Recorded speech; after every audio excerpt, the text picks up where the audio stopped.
Therefore, on behalf of the Government of Canada and all Canadians, I stand before you in this chamber so vital, so central to our existence as a country, to apologize to Aboriginal peoples.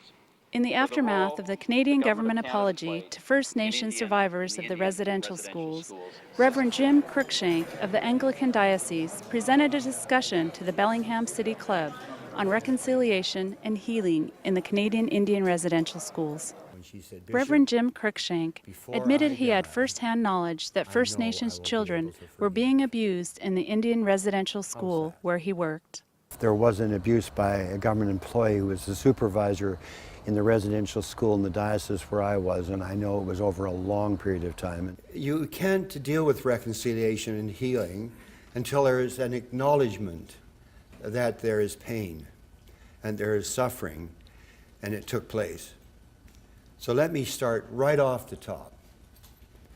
Abuse took place in Canadian government-owned and church-run residential schools. That abuse was physical, it was mental, it was sexual, it was cultural. It took place. That's the reality.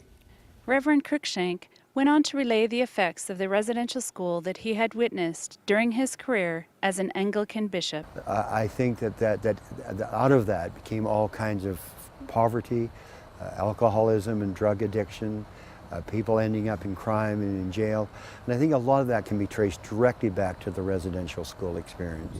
Lummi Elder Jim Hilaire and Reverend Cruikshank both stressed the importance of taking the next steps towards healing. It's all good and well for people to apologize.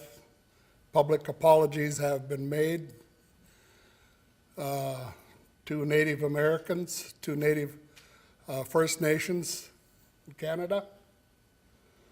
The United Churches of America wrote a apology. That's only half of it.